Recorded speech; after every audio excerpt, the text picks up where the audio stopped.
4-5 दिनदेखि म चाहिँ साँच्चै एक खालको मानसिक तनावभित्र छु म। केपी ओली नराम्रोसँग इतिहासमा एकचोटि पछारिएका छन्, विक्षिप्त छन् अहिले।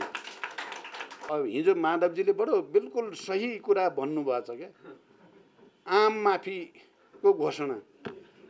बापरे बाप, महाराजधिराजले आम माफी दिनुभयो, हामी नाच्ने हो कि भन्नुभएछ। कति राम्रो व्यङ्ग चाहिँ एकदम सठिक व्यङ्ग उहाँले दिनुभएछ क्या। मैले उहाँलाई धन्यवाद पनि, हिजो तपाईँको बडो सुन्दर व्यङ्ग हो त्यो। खलनायक देखिँदा रहेछन्, देखिन्छन्, त्यो पनि बुझेकै कुरा हो। जसलाई उनले आफ्नो हनुमान ठान्छन्, त्यो हनुमान पनि अब त्रेता युगका हनुमान त होइनन्, कलियुगका हनुमान हुन्, धेरै बोक्दैनन्। केपीलाई कसैले पनि ढलाउन सक्दैन, फुर्ती जति लगाए नि भनेर हामी त्यो प्रवृत्तिको विरोध गर्नेहरूप्रति अलि खिसिटुरी गर्ने। केपी चाहिँ जताड भए पनि उसले बुद्धि निकालिहाल्छ, के निकाल्छ, अनि उसले एक्सन गर्छ, अरूहरू चाहिँ रियाक्सन गर्छन्, सिद्धियो।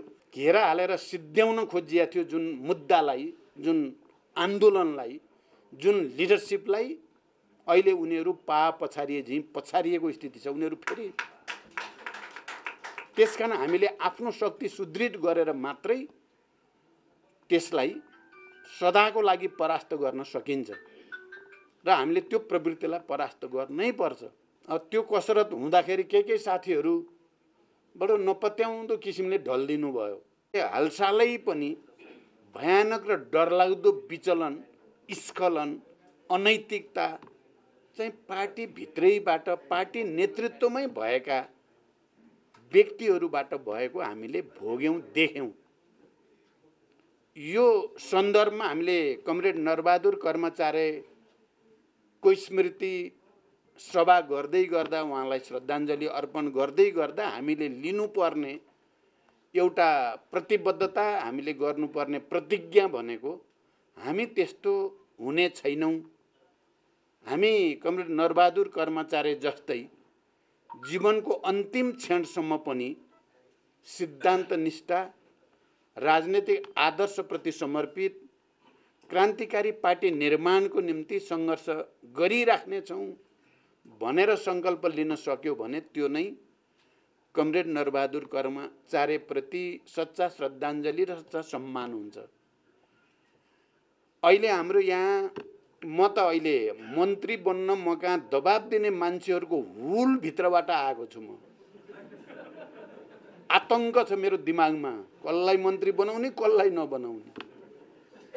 हाम्रो 49 जना सांसद सबैलाई मन्त्री चाहिएको छ, हामीले पाउने बढी पाइयो भने 7 जना हो। यहाँ मन्त्री नभयो भने चाहिँ नेतृत्वलाई सरापेर हिँड्ने, मन्त्री पायो भने मात्रै गर्ने प्रवृत्ति चाहिँ जबरजस्त छ क्या यो अहिलेको परिपाटीभित्र। या ठुलै नियुक्ति पायो भने ठिक छ, पाएन भने चाहिँ नेतृत्व चाहिँ बदमासै हो भन्न बेरै नलगाउने। 4-5 दिनदेखि म चाहिँ साँच्चै एक खालको मानसिक तनावभित्र छु म। सबैलाई बनाउनु त मन लाग्छ नि, सबै 49 जनै बनाइदिन पाए नि हुन्थ्यो मन्त्री, त्यो त हुँदैन फेरि। यसबाट के देखिन्छ भने हामी आदर्शको निम्ति होइन, कुरा गर्दा आदर्शका गर्ने ठुल्ठुला, यस्तो हुनुपर्छ क्रान्तिकारी पार्टी, यस्तो हुनुपर्छ निष्ठा, यस्तो हुनुपर्छ आदर्श हामी सबैले भन्ने। तर चित्त चाहिँ के छ भने मन्त्री पाइन्छ कि पाइँदैन, पाइन्छ भने ठिक छ, पाइँदैन भने ठिक छैन। यस्तो छ क्या अहिलेको कल्चर भनेको। यो आजको हाम्रो कल्चर हो। यसलाई बदल्ने सङ्कल्प चाहिँ सायद नरबहादुर जस्ता संस्थापक जो जीवनभरि कुनै पदको निम्ति चाहिँ तछाड मछाड उहाँले कहिले नि गर्नु भएन। अहिले कमरेड नारायण काजीले भने जस्तै उहाँ निकै सरल, निकै सहज, निस्वार्थ भावको हुनुहुन्थ्यो। मैले पछिल्लो चरणमा तपाईहरू सबैलाई थाहा पनि छ, देशलाई नै थाहा छ, दुनियाँलाई पनि थाहा छ, म झन्डै 6 वर्ष जति कुम्बेश्वरमा उहाँकै अभिभावकत्वमा, उहाँकै संरक्षणमा बसेँ। मैले जनयुद्धको सबै तयारी उहाँसँग सल्लाह गरेरै गरेँ। उहाँलाई सबै थाहा थियो। क्रान्तिकारी हुनुपर्छ भन्ने उहाँको स्पिरिट थियो।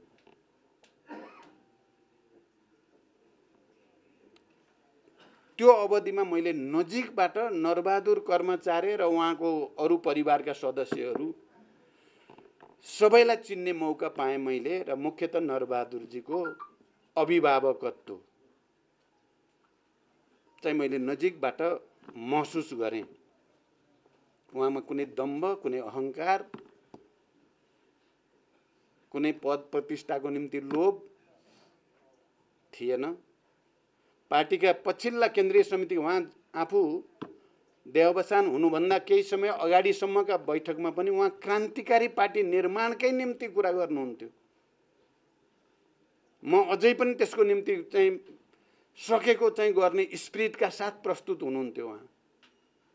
त्यस्तो हो कमरेड नरबहादुर कर्मचारी भनेको। हामी चाहिँ त्यस्ता छैनौँ अलि। हामी त्यस्ता छैनौँ भनेर सबैले मान्न पर्ने देख्छु मैले, मदेखि लिएर हामी सबै। कोही पनि यहाँ धेरै फुर्ती लाएर चाहिँ केही अर्थ छैन। हामी कमरेड नरबहादुर कर्मचारीको धेरै तल छौँ।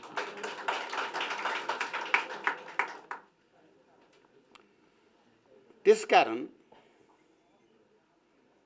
अहिले परिस्थिति कस्तो परिस्थितिमा हामी उहाँलाई स्मरण गर्दैछौँ र उहाँलाई श्रद्धाञ्जली व्यक्त गर्दैछौँ भन्दा अघि यहाँ कुरा आइ नै सक्यो। हामीले लामो सङ्घर्ष र बलिदानबाट हजारौं क्रान्तिकारीहरूको प्राण उत्सर्गबाट, शहादतबाट, हजारौं बेपत्ता भएर, हजारौं घाइते अपाङ्ग भएर, हजारौं जेल नेल यातनाका श्रृङ्खलाहरू पार गरेर प्राप्त भएका उपलब्धिहरू, सङ्घीय लोकतान्त्रिक गणतन्त्र इत्यादि, यो हामी सबैलाई थाहा छ। त्यो उल्ट्याउने निकै ठुलो षड्यन्त्र र कसरत यो बीचमा भयो। के हुने हो भन्ने कुरा झन्डै 1 वर्षदेखि लगातार साँच्चै सबै चिज उल्टिएर जाने हो कि पुरै प्रतिक्रान्ति हावी भएर जाने हो कि अझ त्यसमा पनि क्रान्तिकारी भनेर हिजो हामीले भूमिका खेलेका पार्टी नेता कार्यकर्ताहरू सबैको भविष्य डरलाग्दो चाहिँ अन्धकारतिर पो जाने हो कि यो राष्ट्रकै चाहिँ सार्वभौमिकता, यसको स्वतन्त्रता, स्वाधीनता माथि नै ऐतिहासिक दुर्घटना पो आउने हो कि भन्ने जस्तो स्थिति रह्यो। एकपछि अर्को प्रतिगमनकारी र प्रतिक्रान्तिकारी हरकतहरू हामी सब समेतले एकताबद्ध गरेको पार्टीको नेतृत्वबाट, प्रधानमन्त्रीबाट, केपी ओलीबाट भयो र उनको प्रत्येक प्रतिगामी दक्षिणपन्थी र प्रतिक्रान्तिकारी कदमलाई देशभित्र र देश बाहिरका तमाम प्रतिक्रियावादीहरूले साथ दिए। उनीहरूले ठाने क्रान्तिकारी पार्टी विभाजित छ, तिनका नेता कार्यकर्तामा फ्रस्ट्रेसन छ, विचार राजनीति र नेतृत्वप्रतिको आस्था र विश्वास घट्दै गएको छ। त्यसकारण यही बेला यिनीहरूलाई नेस्तनाबुद गर्ने, यिनीहरूलाई सिद्ध्याउन सकिन्छ भन्ने ठानेर निकै डरलाग्दो मोर्चाबन्दी एकातिर देखा पर्यो। अर्कातिर हामी विशृङ्खलित जस्ता, थकित जस्ता, उत्साह जोस हराएका जस्ता, अब यति नै हो क्यारे भन्या जस्ता देखियौँ र खतराको घन्टी नराम्रोसँग बजिराख्यो। र अब यो परिस्थिति हाम्रो लागि लाइफ एन्ड डेथको भयो। हामी माओवादीहरूको लागि, मुख्यतः माओवादी क्रान्तिकारीहरूको लागि चाहिँ जीवन मरणको भयो। अब सबभन्दा बढी नेतृत्व तहमा भएका हामीहरूको निम्ति चाहिँ यो प्रतिगमन र प्रतिक्रान्तिकारी षड्यन्त्रलाई परास्त गर्न सकिएन भने प्रतिक्रान्तिका डरलाग्दा घटना हामी इतिहासमा पढ्थ्यौँ। त्यो हाम्रा आँखा अगाडि हामी माथि नै बज्रिने खतरा देखियो। त्यसकारण यसलाई परास्त गर्नको लागि सम्पूर्ण तागत हामीसँग जे बाँकी छ त्यो चाहिँ लगाइदिनुपर्छ भन्ने सङ्कल्प हामी नेतृत्व तहमा हामीले गर्यौँ। तपाईहरुलाई थाहा छ पुस 5 गतेबाट चाहिँ औपचारिक ढङ्गले अगाडि बढाइएको प्रतिक्रान्तिकारी असंवैधानिक अलोकतान्त्रिक निरङ्कुश स्वेच्छाचारी जे भने पनि त्यो कदमका विरुद्ध हामी सडकमा निक्ल्यौँ। हामी सडकमा निक्लेकोलाई बडा हँसी ठट्टा मजाक बनाए एक थरी मान्छेहरूले। अझ यही पार्टीमा केन्द्रीय नेतृत्वमै रहेका मान्छेहरू जो आत्मसमर्पण गरे निरङ्कुश प्रवृत्तिसँग, तिनीहरू चाहिँ त सडकमा पुगे अब चाहिँ सडकमै बिलाउँछन् भनेर भाषण गर्न पनि भ्याए। तर हामी सडकमा जाँदा जनतासँग गएर एकचोटि फेरि अपिल गर्दा जनतासँग जोडिन पाउँदा हामीलाई थोरै अब सोचिने मौका पाइयो कि हिजो हामीले गरेका गल्ती कमजोरीहरूलाई पश्चाताप गर्ने र फेरि वर्ग सङ्घर्षमा फेरि जनताको निम्ति आन्दोलनमा जाने अवसरको ठानियो र हामीले गर्व नै गरियो। त्यसलाई हामीले जनतासँग क्षमा याचना पनि गर्यौँ। जस्तो हामीले गर्छौँ भनेका थियौँ त्यस्तो गर्न सकेनौँ। यस्तो दिन आउला भनेर सोचिएको थिएन, आयो। तर हाम्रो कुरा के हो भने हामी फेरि पनि राष्ट्र र जनताप्रति हामी समर्पित रहन चाहन्छौँ। हामीलाई त्यो अवसर दिन पर्यो, हामीलाई साथ दिन पर्यो भन्यौँ हामीले। तपाईँ हामी सबै एकचोटि फेरि धुलो मैलो टकटक्याउँदै आफ्नै कमजोरीहरूप्रति पश्चाताप र आत्मालोचना गर्दै देशव्यापी अभियानमा नि गयौँ र सबभन्दा ठुलो केन्द्रीकरण त्यस्तो प्रतिकूल स्थिति कोभिड-19 को स्थितिमा पनि हामीले लाखौं जनतालाई सडकमा ल्याएर जनतालाई अपिल गर्यौं र एउटा मोर्चा, हाम्रो मोर्चा, किनभने प्रतिक्रियावादीको मोर्चा मैले अघि भने जस्तै भित्र र बाहिरका प्रतिक्रियावादीहरू जसरी पनि क्रान्तिकारी आन्दोलनका उपलब्धिहरूलाई निमित्यान्न पार्ने क्रान्तिकारी नेतृत्वलाई पुरैका पुरै घेराबन्दी गरेर ध्वस्त पार्ने षड्यन्त्रका विरुद्ध हामीले अर्को कुनै उपाय देखेनौं जनतामा जानु बाहेक, सडकमा जानु बाहेक। हामीले त्यसलाई दुई रूपमा हेर्यौं। एउटा त हाम्रा आफ्नै कमजोरी सच्याउने अवसरको रूपमा पनि हेर्यौं, अर्को फेरि प्रतिक्रियावादीलाई परास्त गर्न जनताको तागत बाहेक हामीसँग अर्को केही पनि थिएन। त्यसैले त्यो तागत सृजना गर्ने ढङ्गले पनि हामी अगाडि बढ्यौं। तपाई हामी सबैलाई थाहा भयो त्यसपछि भन्ने नै हो भने पुरै शक्तिको साथ, पुरै इमानदारी साथ प्रतिगमनका विरुद्ध लडाईँमा हेलिने, मैले त भने यो अर्को खालको जनयुद्ध लड्दैछौँ हामी। पहिलाको जनयुद्ध भन्दा यो अझ पेचिलो, अझ जटिल चाहिँ जनयुद्ध हो भनेर पनि मैले त्यति बेला पुस 5 का विरुद्ध चाहिँ फागुन 11 मा फैसला हुनुभन्दा अगाडिसम्म मैले जनयुद्धको रूपमा नै व्याख्या पनि गरेँ। जनतासँग भने हामी लडाईँमा छौँ, फेरि पनि यो वर्ग लडाईँ नै हो, भिन्न रूपको, यो हतियार छैन तर लडाईँ जारी छ। उही लडाईँ हामी त्यो ब्याटलमा मूलत सफल भयौं जब सर्वोच्चले जनभावना अनुसार, संविधानको मर्म र भावना अनुसार नै फैसला गरिदियो पुनर्स्थापनाको। हामीले त्यसलाई जनताको पहिलो विजयका रूपमा स्वीकार गर्यौं, आत्मसात गर्यौं। तर षड्यन्त्र जारी नै थियो।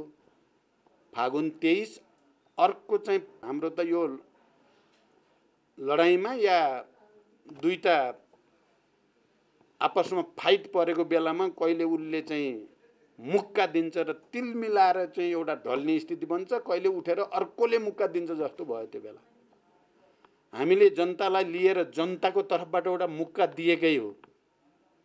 तिल मिलायो प्रतिक्रियावाद, प्रतिगमनकारी, प्रतिक्रान्ति र उले अर्को षड्यन्त्र फेरि उठेर हामीमाथि प्रहार गर्ने गर्यो। फागुन 23 गते हामीलाई पनि तिल मिलाउने गरी पार्टी फुटाइदिए। किनकि हाम्रो पार्टी त नेकपा भइसकेको थियो। हामी 2/3 बहुमत केन्द्रीय समिति हामी सँगै थियौं।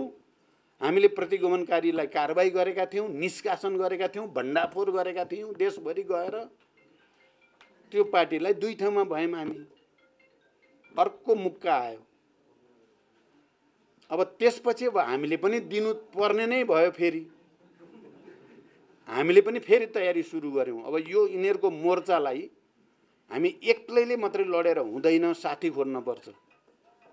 हुन सक्ने जति साथी, अलिअलि कोही धेरै परसम्म नजाने नै छन् भने पनि तिनलाई पनि ब्याटलमा चाहिँ साथी बनाउन सकिने हदसम्म बनाउनु पर्छ भनेर हामीले धेरै नै मेहनत गरियो, बनाइयो। 5 दलीय गठबन्धन त्यही प्रक्रियामा अगाडि आयो र 5 दलभित्र प्रतिगमनलाई परास्त गरी छाड्ने सङ्कल्प गरियो हामी सबैले। पार्टी विभाजन भएको भए पनि चाहिँ अलि वैचारिक राजनीतिक ढङ्गले सोच्ने, हिजो चाहे त्यो पञ्चायत विरोधी आन्दोलन होस्, चाहे त्यो गणतन्त्रका निम्तिको आन्दोलन होस्, चाहे त्यो शान्ति प्रक्रियासँग सम्बन्धित कुरा होस्, त्यसमा मुख्य भूमिका खेल्ने कमरेड माधव कुमार नेपाल लगायतका साथीहरूसँग हाम्रो गहिरो चाहिँ भावनात्मकता थियो नै। त्यो 5 गते पछिको फागुन 11 सम्म त हामी देशव्यापी अभियानमा साथै थियौँ। फागुन 23 सम्म नै हामी साथै थियौँ। 24 गते यहीँ माथिको कोठामा स्थायी समितिको बैठकबाट मात्रै हामी फेरि औपचारिक ढङ्गले 2 ठाउँमा भइयो। तर निरङ्कुश र प्रतिगामी प्रवृत्तिका विरुद्ध लड्नुपर्छ भन्ने हाम्रो सङ्कल्प चाहिँ एकै ठाउँमा रह्यो, अहिले पनि छ, आज बिहानसम्म पनि त्यो कायम छ। म माधवजी कहाँ पनि यसो पसेर आएको हुँ, त्यो कायम छ त्यो विचार र त्यो भावना। त्यसैको परिणाम यो गठबन्धनको कारणले एउटा नयाँ परिस्थिति बन्यो देशमा फेरि। र केही समय अगाडि सायद अब यो निरङ्कुशता त अरू सबैभन्दा डरलाग्दो, अझ भयानक, मान्छेलाई त के लाग्न थाल्यो भने केपीलाई कसैले पनि ढलाउन सक्दैन, फुर्ती जति लगाए नि भनेर हामी त्यो प्रवृत्तिको विरोध गर्नेहरूप्रति अलि खिसिटुरी गर्ने। केपी चाहिँ जताड भए पनि उसले बुद्धि निकालिहाल्छ, के निकाल्छ, अनि उसले एक्सन गर्छ, अरूहरू चाहिँ रियाक्सन गर्छन्, सिद्धियो भने जस्तो मान्छेलाई लाग्ला जस्तो भइसकेको थियो। ऊ त चाहिँ हिजोको राजा महाराजा जस्तो। अब हिजो माधवजीले बडो बिल्कुल सही कुरा भन्नुभएछ क्या, आम माफीको घोषणा। बापरे बाप, महाराज धिराजले आम माफी दिनुभयो, हामी नाच्ने हो कि भन्नुभएछ। कति राम्रो व्यङ्ग चाहिँ एकदम सठिक व्यङ्ग उहाँले दिनुभएछ क्या। मैले उहाँलाई धन्यवाद पनि, हिजो तपाईँको बडो सुन्दर व्यङ्ग हो त्यो आम माफी। खैर, अब त्यसपछि चाहिँ हामी अगाडि बढ्दै गयौँ र अब सर्वोच्चले हामी सबै जनताको, फेरि मैले भन्ने गरेको छु, बेस्ट ब्रेन भएका मान्छेहरू, बुद्धिजीवीहरू, साहित्यकार, कवि, कलाकारहरू, नागरिक आन्दोलनका अगुवाहरू, पत्रकारहरू, सबै विज्ञहरू, न्याय क्षेत्रका धेरै वरिष्ठ र सबभन्दा तीक्ष्ण दिमाग भएका पूर्व प्रधान न्यायाधीशदेखि न्यायाधीशहरू, अधिवक्ताहरू, सबै नै निरङ्कुशताका विरुद्ध खडा भएको स्थिति बन्यो। झन् 5 दलीय गठबन्धन बनेपछि, यद्यपि गठबन्धन र हामी नेताहरूप्रति सबैको भरोसा र विश्वास उत्पात भएर लडाईँ अगाडि बढेको होइन। तिमीहरू पनि त्यति धेरै गतिला त कहाँ छौ, र तै पनि अहिले तिमीहरूले जे मुद्दा उठाएको छौ हामी तिमीहरूसँग छौँ भन्थे। हामीले नागरिक अगुवासँग कुरा गर्दा, या पत्रकारहरू, सम्पादकहरूसँग कुरा गर्दा, या पेसाकर्मी बुद्धिजीवीहरूसँग कुरा गर्दा सबैले भन्ने त्यही हो, तिमीहरू पनि गतिला त छैनौ, बिग्रिया छौ, तर मुद्दा तिमीहरूको र हाम्रो एउटै हो, हामी साथमा छौँ। जे भए पनि हाम्रो मोर्चा चाहिँ बृहत्तर जनताको मोर्चा बन्न गयो। यो 5 दलीय गठबन्धनले आम नेपाली जनताको मनोभावना, आवश्यकता, चाहनालाई अभिव्यक्त गर्यो र त्यो भावनालाई बुझेर सर्वोच्च अदालतले पनि बडो सुन्दर, साहसिक र संविधानको चाहिँ यस्तो व्याख्या त्यहाँ कहीँ कतै कसैलाई, निरङ्कुशतावादीहरू, प्रतिगमनकारीहरूलाई चलखेल गर्ने ठाउँ नदिइकन फैसला गरिदिएको हुनाले स्थिति नयाँ ठाउँमा पुग्यो र बडो चाहिँ जे गरे पनि उनीहरूले जित्छन् भनेको चाहिँ केपी ओली नराम्रोसँग इतिहासमा एकचोटि पछारिएका छन्, विक्षिप्त छन्। अहिले बरबराउँछन्, कहिले बालकोटको बारदलीबाट बरबराउँछन्, कहिले कहाँ गएर बरबराउँछन्।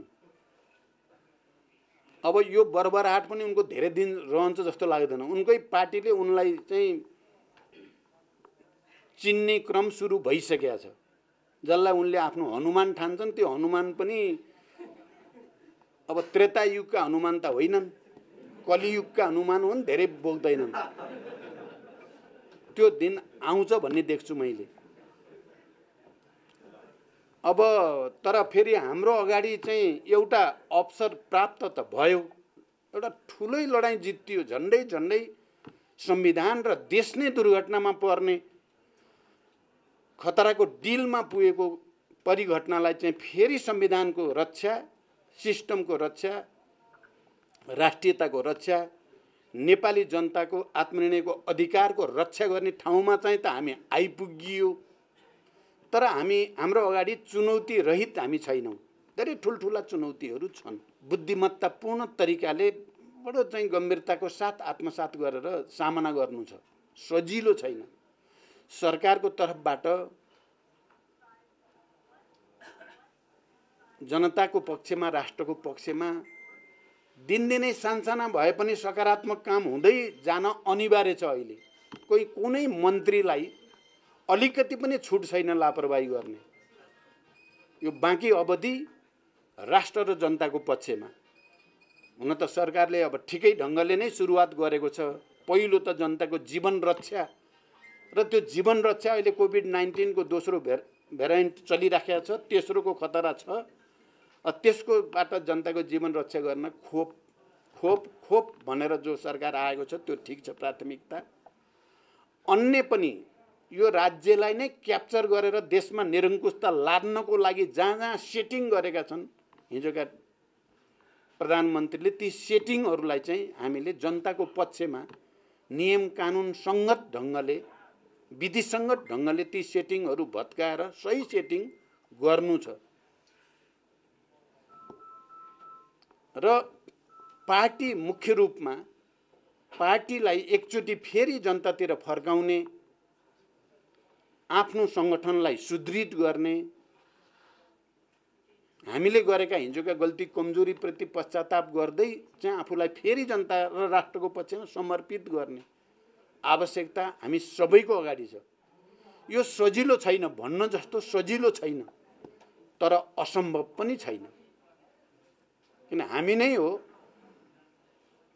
हिजो त्यत्रो ठुलो विद्रोह गरेर त्यसलाई फेरि शान्तिमा रूपान्तरण गरेर गणतन्त्रमा ल्याइ पुर्याउने हामी मान्छे हामी नै हो, हामी नै छौँ। हामीले एकचोटि आफ्नो धुलो टकटक्याउने आँट गऱ्यौँ, आफूभित्र जम्मा भएको फोहोर मैलो सफा गर्ने आँट गऱ्यौँ र हाम फाल्यौँ भने चाहिँ फेरि हामी फत्ते गर्न सक्छौँ। त्यो असम्भव चाहिँ होइन, सजिलो पनि छैन। त्यसको निम्ति हामीले अब पार्टीलाई बलियो बनाउनेतिर लाग्नुपर्छ। अहिले जुन राजनीतिक पहलकदमी हाम्रो आएको छ, मान्छेलाई दुनियाँलाई थाहा भयो, जसलाई घेरा हालेर सिद्ध्याउन खोजिएको थियो, जुन मुद्दालाई, जुन आन्दोलनलाई, जुन लिडरसिपलाई, अहिले उनीहरू पछारिएको स्थिति छ। उनीहरू फेरि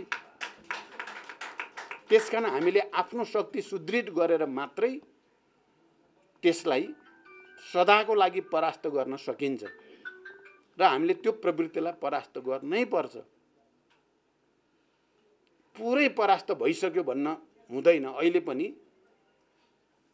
प्रतिक्रियावादीहरू यो गठबन्धन, किनभने यो गठबन्धन हुँदाखेरि यसलाई टुटाउन धेरै बल भयो। हेर्नुहोस्, यो चाहिँ तपाईँको सरकार गठनभन्दा अगाडि नै यसलाई टुटाउन निकै धेरै कसरत भयो। त्यो कसरत हुँदाखेरि के साथीहरू बडो नपत्याउँदो किसिमले ढल्दिनु भयो।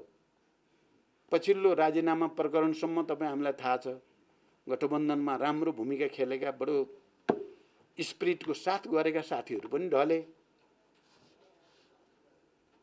त्यो त्यत्तिकै ढलेको भन्न हुँदैन, त्यहाँभित्र धेरै गम्भीर ढङ्गले नै चिजहरू भएका छन्।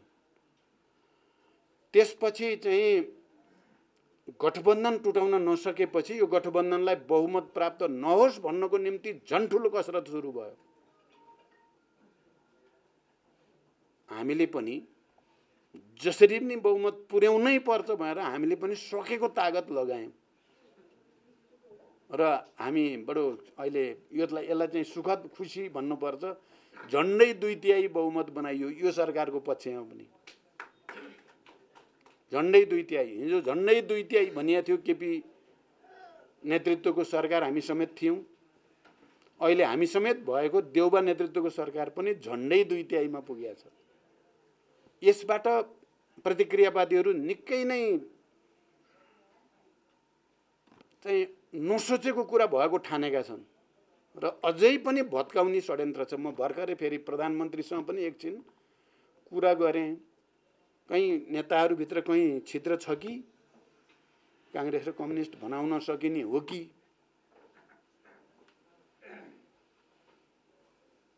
अथवा उता चलिरहेको छ नि फरमान घोषणा भएका छन् फेरि एमाले भित्र, त्यतापट्टिबाट हुन्छ कि, एकदम खोजी भइरहेको छ। टर्च बालेर एकदम हेरिराखे कहाँनिर छ त पुवाल। त्यस्तै कतिपय यहाँ अलिकति कन्ट्रोभर्सीमा भएका कुरालाई कहिले यताबाट कहिले उताबाट लगाइदिएर हुन्छ कि, यो एमसिसी भन्ने छ नि या आइपिएस भन्ने छ, यिनलाई बोकेर यसलाई अगाडि सारिदियो भने यिनीहरूभित्र झगडा पार्ला कि, अनेक खालका कसरत फेरि सुरु भएको छन्। यो पनि बुझिराख्न जरुरी छ। कहीँ न कहीँबाट यसलाई परास्त गर्ने भन्ने छ। शान्ति प्रक्रियाका कामहरू छन्, टिआरसी, डिसिपिएड कमिसन, घाइते अपाङ्ग इत्यादि उनका समस्या छन्। त्यहाँ भित्रबाट छिर्न सकिन्छ कि, त्यो पनि कसरत छ।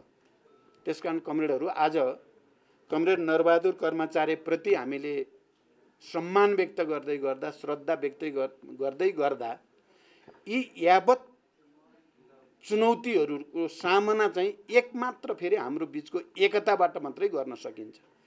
पार्टीको एकता, कम्युनिस्ट आन्दोलनको एकता, राष्ट्रको एकता, सबै उत्पीडित वर्ग, जाति, क्षेत्र, लिङ्ग, समुदायको बिचको एकता, जसको निम्ति हामी लड्यौँ, जसको निम्ति अहिले पनि हामी लडिराखेका छौँ, तिनीहरूको एकता। हाम्रो झन्डा एकताको झन्डा हो, विभाजनको, फुटको होइन, गुटको होइन।